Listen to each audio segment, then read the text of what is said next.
दोस्तों, 26 मई 2025 वट सावित्री व्रत के दिन तुलसी में बांध दे। ये एक चीज मिलेगी, सभी कष्टों और संकटों से मुक्ति। दोस्तों, अगर आपका भाग्य साथ नहीं दे रहा है, कर्ज भी बहुत हो गया है, उधार दिया हुआ पैसा भी नहीं मिल रहा है, व्यवसाय भी चल नहीं रहा, ग्राहक दुकान पर आना ही नहीं चाहते, किसी ने आपके व्यवसाय को बांध दिया है, तो अगर आप वट सावित्री व्रत के दिन तुलसी में ये एक चीज बांध देते हैं, तो आपके सभी रुके काम बनने लग जाएंगे। तो क्या है वो एक चीज जिसे वट सावित्री व्रत के दिन तुलसी में बांधने से आपकी किस्मत चमक जाएगी? लेकिन उससे पहले दोस्तों, अगर आप भी अपने जीवन में तुलसी माता की कृपा पाना चाहते हैं, तो इस वीडियो को लाइक करके कमेंट में जय मां तुलसी लिखना ना भूले। दोस्तों, तुलसी का पौधा तो प्रत्येक हिंदू घर में होता है, लेकिन बहुत कम लोग तुलसी के संबंध में शास्त्रों में बताए गए महत्वपूर्ण नियम नहीं जानते। तुलसी की पूजा कैसे करनी चाहिए, तुलसी को जल कैसे देना चाहिए, तुलसी के पास कौन सी वस्तुएं शुभ होती हैं, आदि कई महत्वपूर्ण नियमों का पालन करना आवश्यक होता है। इसके अलावा अगर आप हो तुलसी के नीचे यह एक चीज बांध देते हैं, तो आपको माँ तुलसी का ढेर सारा आशीर्वाद मिलता है और आपके घर में माँ लक्ष्मी जी सदैव ही निवास करती हैं।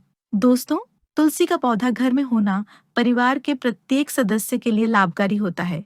यह पौधा हर प्रकार से उपयोगी होता है। पुराणों के अनुसार तुलसी में देवी लक्ष्मी जी का वास होता है और नियमित रूप से इस पौधे की पूजा करने से लाभ भी अवश्य मिलता है। लेकिन यदि आप तुलसी को घर में रखने के साथ ही उसके नीचे ये एक चीज बांध देते हैं, तो आपको तुलसी लगाने का कई गुना अधिक फल प्राप्त होता है, क्योंकि इस एक चीज के बिना तुलसी अधूरी मानी जाती है। ये चीज तुलसी को संपूर्ण बनाती है। वेद पुराण में इसके बारे में विस्तार पूर्वक बताया गया है। लेकिन इसी के साथ क्या आप जानते हैं कि हरियाली तीज के दिन तुलसी की पूजा करने से भगवान श्री विष्णु और माता लक्ष्मी जी अति शीघ्र प्रसन्न हो जाते हैं और आपको आशीर्वाद मिलता है और जीवन में वो खुशियां मिल जाती हैं जिसके आप हकदार हैं। लेकिन तुलसी के नीचे ये एक चीज बांधना भी है जरूरी। दोस्तों, आगे बढ़ने से पहले आपसे रिक्वेस्ट करते हैं, वीडियो को लाइक जरूर कर दीजिएगा और दोस्तों के बीच इसे शेयर कर दीजिएगा। दोस्तों, कमेंट बॉक्स में लिख दे जय माँ तुलसी, जय माँ लक्ष्मी माँ तुलसी के लिए एक लाइक तो बनता है। माँ की कृपा सदैव आपके परिवार पर बनी रहे। दोस्तों, भारत ही नहीं बल्कि संसार के लगभग अधिकांश देशों में तुलसी को बहुत ही पवित्र की दृष्टि से देखा जाता है। अनेक औषधीय गुणों से भरपूर तुलसी धार्मिक महत्व भी है। अनेक धार्मिक अनुष्ठानों और तांत्रिक प्रयोगों में इसका उपयोग होता है। पुराणों में तुलसी को भगवान श्री विष्णु जी की पत्नी होने का गौरव मिला है। इसके साथ तुलसी जगत जननी भी है, परमात्मा के अनेक दुर्लभ वरदान में से एक है। तुलसी के बिरवा को अमृत रूपी कहा गया है। जहाँ तुलसी का पौधा लगा होता है, वहाँ ब्रह्मा विष्णु शिव यानी कि त्रिदेवों का निवास होता है और तुलसी की पूजा करने से महापातक भी उसी प्रकार नष्ट हो जाते हैं जैसे सूर्य के उदय होने पर अंधकार नष्ट हो जाता है। शास्त्रों के अनुसार जिन घरों में तुलसी का पौधा हरा भरा रहता है, उस घर में सुख शांति और समृद्धि बनी रहती है। भगवान विष्णु जी की पूजा और प्रसाद में तुलसी के पत्ता होना बहुत जरूरी मन जाता है, क्योंकि इसके बिना पूजा अपूर्ण मानी जाती है। इन्हीं कारणों से सभी हिंदू परिवारों में तुलसी का पौधा लगभग होना जरूरी होता है। अगर आपके घर में भी तुलसी है, तो सुख शांति और समृद्धि के लिए तुलसी माँ को चुनरी अवश्य उड़ानी चाहिए और तुलसी माँ को चुनरी चढ़ाने से आपके घर में सुख समृद्धि आती है। अक्सर लोग जाने अनजाने में कई गलतियां कर देते हैं। वो तुलसी का पौधा तो लगा लेते, लेकिन तुलसी माँ को चुनरी नहीं उड़ाते, जिसके कारण उन्हें शुभ फलों की प्राप्ति नहीं होती है। माँ के ऊपर तुलसी जरूर बांधनी चाहिए। तुलसी न केवल एक पौधे है, बल्कि ये हमारी माँ के समान है। कई घरों में तुलसी पर चुनरी उड़ाकर रखा जाता है, लेकिन इसका ध्यान कुछ लोग ही रखते हैं। आमतौर पर लोग तुलसी को लाल रंग की चुनरी उड़ाते हैं, लेकिन लाल मंगल का रंग है। तुलसी का रंग का कारक बुध है, बुध और मंगल मित्र नहीं है। इसलिए तुलसी को सफेद चमकीली या रंगीली चुनरी उड़ानी अत्यंत अशुभ होती है। कई लोग यह भी गलतियां कर देते हैं कि तुलसी की चुनरी काफी पुरानी हो जाती है, फट जाती है, लेकिन वह फिर एकादशी या फिर अन्य कोई शुभ दिवस पर चुनरी को लोग बदल देते। लेकिन आपको न केवल चुनरी को बदलना चाहिए, बल्कि साफ सुथरी चुनरी आपको हमेशा उड़ानी चाहिए, और बिना चुनरी के माँ अच्छी नहीं लगती है। तुलसी माँ नाराज हो जाती हैं और आपको फलों की प्राप्ति नहीं हो पाती। दोस्तों, तुलसी में कई दिव्य शक्तियां विराजमान होती हैं। जो लोग तुलसी विवाह कर आते हैं, उन्हें कभी कष्ट नहीं आते। स्वर्ग की प्राप्ति होती है, माँ की बड़ी प्रसन्नता मिलती है। शालिग्राम और तुलसी के विवाह करने से सारे अभाव या फिर कलह, पाप, दुख और रोग नाश दूर हो जाते हैं। दोस्तों, तुलसी के पास यह चीज कभी ना रखें। तुलसी के पास आप शिवलिंग ना रखें और गणेश जी की प्रतिमा ना रखें। शिवलिंग के पास कपड़े कभी ना सुखाएं, क्योंकि आप जब भी सुखाते हैं तो उससे जो पानी गिरता है वह अशुभता लाता है, नकारात्मकता फैलता है। तो तुलसी के पास कपड़े भी ना सुखाएं। शिवलिंग और गणेश जी की प्रतिमा प्रतिमा ना रखें और जूते चप्पल भी ना उतारें। तुलसी के पास सदैव साफ सफाई रखें और तुलसी को शुद्ध पवित्र जल जरूर देना। साफ स्वच्छ वस्त्र धारण करके ही तुलसी को जल दें। दोस्तों, रविवार के दिन भी तुलसी को छूना वर्जित माना गया है। दोस्तों, कोई विशेष मनोकामना है, जीवन में अगर उपलब्धियां नहीं प्राप्त हो रही हैं, जीवन में कोई कष्ट है, माता लक्ष्मी की कृपा प्राप्त करनी है, तो आपको निश्चित तौर पर वट सावित्री व्रत के दिन तुलसी में आप एक लाल मौली धागा ले लें। लाल मौली धागा में आप 5 हल्दी गांठ बांध लें और अपनी मनोकामना बोलते हुए तुलसी के नीचे आप तुलसी में बांधें और अपनी मनोकामना जरूर बोलें। जो भी मनोकामना हो, नौकरी को लेकर हो, व्यापार को लेकर हो, संतान को लेकर हो, विवाह को लेकर हो, यानी एक लाल मौली धागा लेना है। लाल मौली धागे में 5 हल्दी की गांठ बांधकर और जाकर तुलसी में आपको नीचे बांध देना है। रातों रात करोड़पति बन जाओगे, हर मनोकामना पूरी हो जाएगी और 1 महीने के अंदर ही आपकी इच्छाएं भी पूरी हो जाएगी कि माता लक्ष्मी की कृपा बरसेगी, कभी भी धन की कमी नहीं होगी। दोस्तों, वैसे तो आप वटसावित्री व्रत के दिन आप एक लाल मौली धागा आप अपनी मनोकामना बोलते हुए ऐसे भी आप बांध सकते हैं। लाल मौली धागा बांधने से विशेष उपलब्धियां प्राप्त होती हैं, माता लक्ष्मी की कृपा बरसती है, घर से दुख, दर्द, तकलीफ और कष्टों का नाश हो जाता है। तो आप माता तुलसी के पास एक लाल मौली धागा जरूर बांधे। अपनी मनोकामना बोलते हुए इससे विशेष लाभ होगा। और साथ ही साथ कोई विशेष मनोकामना, धन प्राप्ति का मनोकामना है, या फिर आप चाहते कि घर में सुख समृद्धि हमेशा बनी रहे, तो आप लाल मौली धागा नहीं है, आप तुलसी के नीचे एक लाल चुनरी ही बांध दे। कोशिश करें लाल मौली धागा मिल जाए तो वह जरूर बांधे, नहीं तो आप एक चुनरी जरूर बांधे, इससे भी आपको विशेष लाभ होगा। तो दोस्तों, ये था कि हमें वट सावित्री व्रत पर तुलसी में क्या चीज बांधनी चाहिए जिससे माँ लक्ष्मी की कृपा हमें मिले। वही अब बात करते हैं कि वट सावित्री व्रत के दिन अगर आप तुलसी को जल देते समय ये 3 मंत्र बोल देते हैं तो आपकी आपकी सभी मनोकामनाओं की होगी पूर्ति और मिलेगा तुलसी मैया का आशीर्वाद। दोस्तों, एक बार की बात है, देवी सत्यभामा ने भगवान श्री कृष्ण से तुलसी को जल देने का महत्व पूछ लिया था।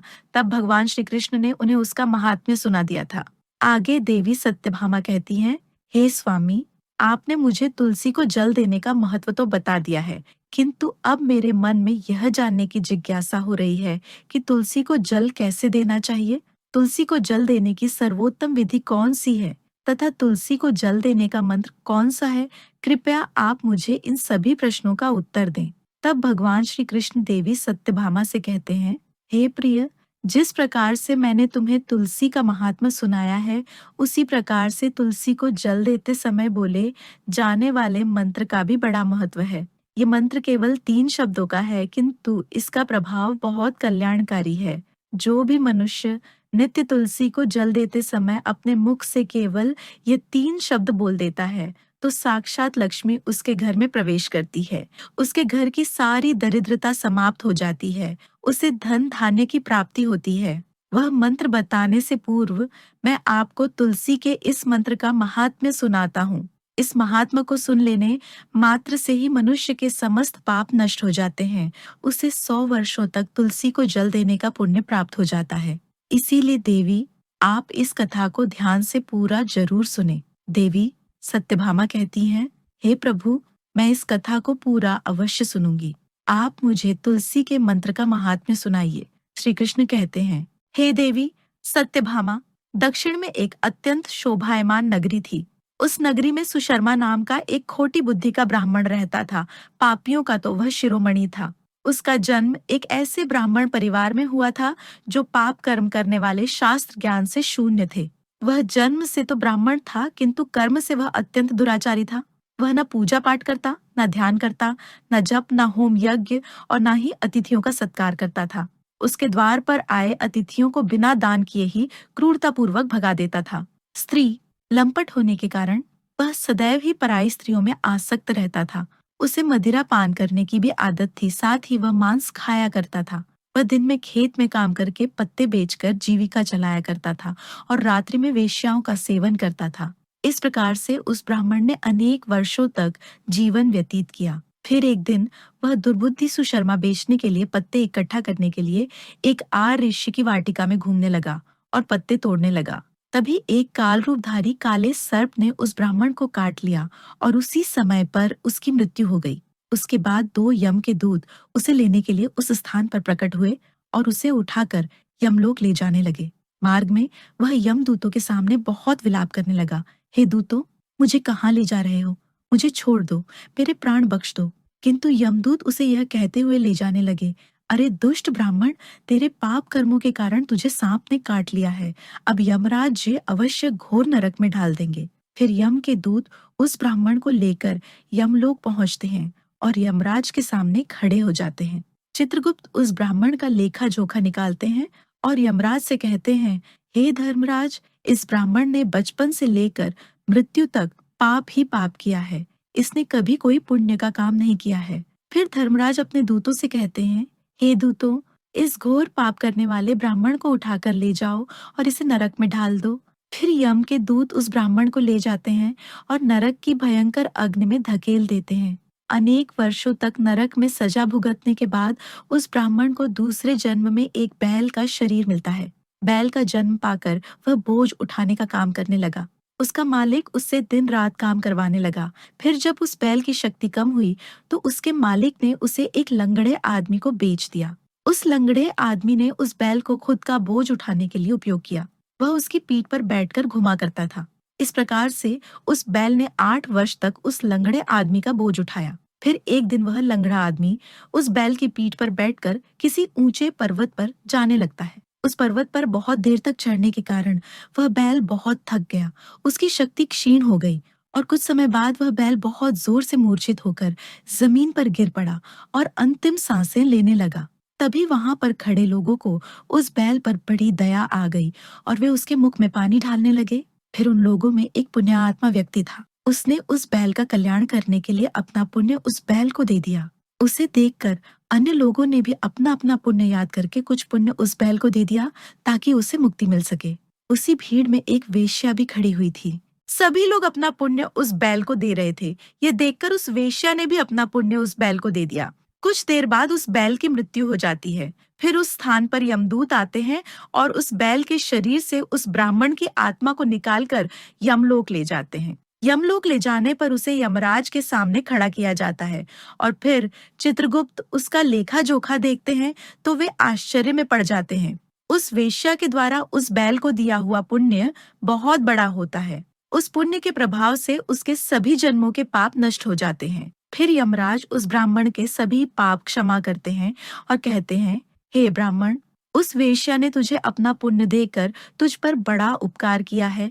केवल उसी के पुण्य के कारण तुम्हारे सब जन्मों के पाप नष्ट हो गए हैं और यमराज उसे फिर से मनुष्य जन्म प्रदान करते हैं। इस बार वह पृथ्वी पर आकर एक उत्तम ब्राह्मण कुल में जन्म लेता है। उस महापुण्य के प्रभाव से उसे इस नए जन्म में अपने पूर्व जन्म की बातें याद आने लगती हैं। जब वह ब्राह्मण बड़ा हो जाता है तो उसे याद आता है कि पिछले जन्म में जब वह बैल था तब एक वेश्या ने उसे उसका पुण्य दे दिया था।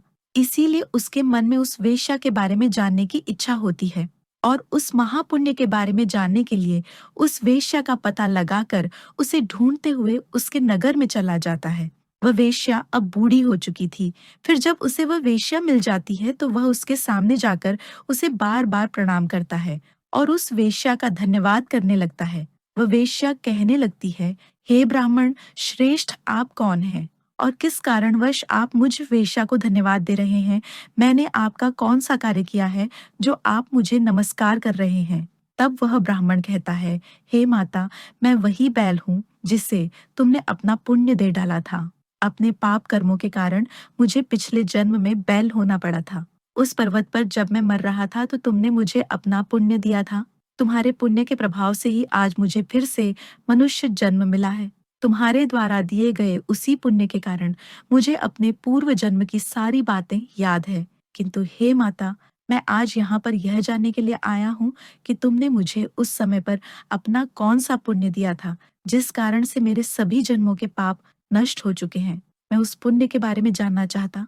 तब वेश्या ने कहा, हे ब्राह्मण श्रेष्ठ, मैंने तो अपने जीवन में कोई पुण्य के काम नहीं किए हैं, किंतु मेरे घर में एक तोता है जो पिंजरे में रहकर हमेशा कुछ बोलता रहता है, जिसे सुनकर मेरा अंतकरण पवित्र हो गया है। उसी तोते के द्वारा बोले गए मंत्र का पुण्य मैंने तुम्हें दान में दिया था। फिर वह वेश्या और वह ब्राह्मण उस तोते के पास जाते हैं और उससे पूछने लगते हैं, हे शुक, तुम कौन सा मंत्र बोलते रहते हो जिससे हमारे जीवन का उद्धार हुआ है? यह मंत्र तुम्हें किसने सिखाया और इस मंत्र का क्या अर्थ होता है? तब उस तोते ने अपने पूर्व जन्म का वृतांत सुनाना आरंभ किया। वह तोता कहने लगा, हे ब्राह्मण श्रेष्ठ, पिछले जन्म में मैं एक ब्राह्मण था। मैं अपने ज्ञान के अहंकार में अंधा हो चुका था। मैंने कभी गुरुजनों का आदर नहीं किया, सदैव ही उनका अपमान किया। मुझे अपने ज्ञान पर इतना अधिक घमंड हो गया था कि जिस कारण से मेरे क्रोध बहुत अधिक बढ़ गए और मैं सभी से द्वेष करने लगा, अन्य मनुष्यों को तुच्छ समझने लगा, विद्वानों का भरी सभा में अपमान करने लगा। फिर कालांतर में मेरी मृत्यु हो गई और मुझे यमलोक ले जाया गया। पूज्य जनों और गुरुजनों का अपमान करने के कारण मुझे तोते के कुल में ढाल दिया गया और मेरा जन्म एक तोते के रूप में हो गया। मेरे पाप कर्मों के कारण छोटी अवस्था में ही मेरा अपने माता पिता से वियोग हो गया। फिर मैं पेड़ की ढाल पर बैठ रो रहा था तो उसी स्थान से कुछ मुनि जा रहे थे। उन्होंने मेरी दयनीय पुकार सुनी और मुझे लेकर अपने आश्रम में चले गए। वहां उस आश्रम पर उन्होंने मुझे एक सुंदर पिंजरे में रखा और मेरा अच्छी तरह से ख्याल रखा। वे मुझे नित्य भोजन दिया करते थे और पढ़ाते थे। उस स्थान पर वह आर्षि मुनि, उनकी स्त्रियां और बालक सभी नित्य तुलसी के पौधे को जल देते थे और उसके सामने एक मंत्र का जाप करते थे। उन्हीं के मुख से बार बार उस मंत्र को सुनकर मैंने उसे रट लिया और तभी से मैं उस मंत्र को जान गया हूँ और वही मंत्र मैं दिन रात बोलता हूँ। उस मंत्र के प्रभाव से मेरी कभी मृत्यु नहीं हुई और मेरी आयु 100 वर्ष की हो गई और मैं इतने वर्षों तक जीवित रहा। इसी बीच एक रात को एक चोर उस स्थान पर आ गया और उसने मुझे वहां से चुरा लिया और फिर इस वेश्या ने मुझे उस चोर से खरीद लिया। इस वेश्या के घर पर आने के बाद भी मैं उस मंत्र को बोलता रहता था, जिसे सुनकर इस वेश्या का मन भी पवित्र हो गया और इसने वेश्या का काम छोड़कर भगवान विष्णु की भक्ति करने लगी। उसी मंत्र के प्रभाव से मेरे पूर्व जन्मों के सभी पाप नष्ट हो गए और उसी मंत्र के प्रभाव से इस वेश्या का भी अंतक पवित्र हो गया। हे ब्राह्मण देवता, उसी मंत्र के पुण्य से आप भी पाप मुक्त हो गए हैं। इस प्रकार से तोते ने उस ब्राह्मण को और उस वेश्या को सारा वृतांत सुना दिया, जिसे सुनकर वह ब्राह्मण और वेश्या दोनों ही अत्यंत प्रसन्न हुए और फिर वे दोनों ही नित्य तुलसी को जल देकर उस मंत्र का जाप करने लगे। फिर वह तोता, वेश्या और वह ब्राह्मण तीनों उस मंत्र के प्रभाव से दिव्य विमानों में बैठकर विष्णु लोक को चले गए। श्री कृष्ण कहते हैं, हे देवी सत्यभामा, देखा आपने, केवल तुलसी के इस मंत्र के प्रभाव से उस तोते के, उस वेश्या के और उस ब्राह्मण के सभी पाप नष्ट हो गए हैं। इसीलिए प्रत्येक मनुष्य को रोज तुलसी को जल देते समय इस एक मंत्र का उच्चारण अवश्य करना चाहिए। हे देवी, वह मंत्र इस प्रकार है, इसे तुम ध्यान से सुनो। ओम वृंदावन स्वाहा, ओम वृंदावन स्वाहा। श्री कृष्ण कहते हैं कि जो भी स्त्री नित्य तुलसी के समक्ष इस मंत्र का उच्चारण करेगी वह सौभाग्यशाली बनेगी। जो भी पुरुष तुलसी के सामने इस मंत्र का उच्चारण करेगा उसे अक्षय धन की प्राप्ति होगी। जिस घर के सामने नित्य तुलसी की पूजा की जाएगी उस घर में साक्षात लक्ष्मी का वास होगा। तुलसी का यह मंत्र राज्य कल्पतरु है, यह समस्त फलों को प्रदान करने वाला है। अतः जो भी तुलसी के सामने इस मंत्र का उच्चारण करेगा उसे संपूर्ण सिद्धियां प्राप्त होंगी। स्त्रियों को सदैव ही स्नान करके अपने बाल बांधकर मांग में सिंदूर भरकर नित्य तुलसी को जल देना चाहिए और इस मंत्र का उच्चारण करना चाहिए। रोज तुलसी के पौधे की परिक्रमा करनी चाहिए, इससे सभी दोष नष्ट हो जाते हैं। नित्य शाम के समय तुलसी के पास दीपक जलाना चाहिए और तुलसी के पास बैठकर भगवान विष्णु की आराधना करनी चाहिए। तुलसी के पास दीपक जलाने से मनुष्य को धन धान्य की प्राप्ति होती है। हजारों अमृत के घड़ों से नहलाने पर भी श्री हरि को उतनी तृप्ति नहीं होती जितनी वे मनुष्यों के द्वारा तुलसी का एक पत्ता चढ़ाने से प्राप्त करते हैं। हजार गाय के दान से मानव जो फल प्राप्त करता है, वही फल तुलसी पत्र के दान से पा लेता है। जो मृत्यु के समय अपने मुख में तुलसी पत्र का जल पा जाता है, वह संपूर्ण पापों से मुक्त होकर श्री कृष्ण के धाम जाता है। श्री कृष्ण कहते हैं, पूर्णिमा, अमावस्या, द्वादशी और सूर्य संक्रांति के दिन मध्याह्न काल, रात्रि और अशौच के समय तेल लगाकर बिना स्नान किए अथवा बिना हाथ पैर धोए रात्रि के वस्त्र पहनकर तुलसी के पत्र तोड़ता है, वह महापाप होता है। श्राद्ध, व्रत, दान, प्रतिष्ठा तथा देव पूजा के लिए तोड़े हुए तुलसी पत्र बासी होने पर भी 3 रात्रि तक पवित्र ही रहते हैं। तुलसी का एक एक पत्ता ना तोड़कर पत्तियों के साथ अग्र भाग को तोड़ना चाहिए। तुलसी की मंजरी सब फूलों से बढ़कर मानी जाती है। मंजरी तोड़ते समय उसमें पत्तियों का रहना भी आवश्यक माना गया है। पूज्य भाव से पौधे को हिलाए बिना तुलसी के अग्रभाग को तोड़ना चाहिए। इससे पूजा का फल लाख गुना बढ़ जाता है। तुलसी के पत्तों को कभी नाखून से नहीं तोड़ना चाहिए, इससे पाप लगता है। रात्रि में तुलसी के पौधे को स्पर्श न करे अथवा उसके पत्ते न तोड़े, ऐसा करना अशुभ माना गया है। रात्रि में तुलसी का पौधा निद्रा अवस्था में होता है, ऐसे में पत्ते तोड़ने पर पाप ही लगता है। गुरुवार के दिन तुलसी के पौधे में थोड़ा सा कच्चा दूध अर्पित करें। दूध चढ़ाते समय ओम नमो भगवते वासुदेवाय इस मंत्र का जाप अवश्य करना चाहिए। तुलसी के पौधे के पास शालिग्राम रखें और उस पर तिल चढ़ाएं। पूजा में तुलसी और शालिग्राम को दूध में भीगी हल्दी का तिलक अवश्य करें। शालिग्राम पर तुलसी पत्र रखकर चंदन लगाना चाहिए। अगर कोई महिला मासिक धर्म से है तो वह तुलसी की पूजा न करे। मासिक धर्म के दौरान तुलसी को स्पर्श करने से घोर पाप लगता है, इससे स्त्री की दुर्गति होती है। आइए अब आपको सुनाते हैं भागवत पुराण के अनुसार माता तुलसी की संपूर्ण कथा। दोस्तों, तुलसी से जुड़ी एक कथा बहुत प्रचलित है, श्रीमद देवी। भागवत पुराण में इनके अवतरण की दिव्य लीला कथा भी बनाई गई है। एक बार शिव ने अपने तेज को समुद्र में फेंक दिया था। उससे एक महातेजस्वी बालक ने जन्म लिया। ये बालक आगे चलकर जालंधर के नाम से पराक्रमी दैत्य राजा बना। इसकी राजधानी का नाम जालंधर नगरी था। दैत्यराज कालनेमी की कन्या वृंदा का विवाह जालंधर से हुआ। जालंधर महाराक्षस था।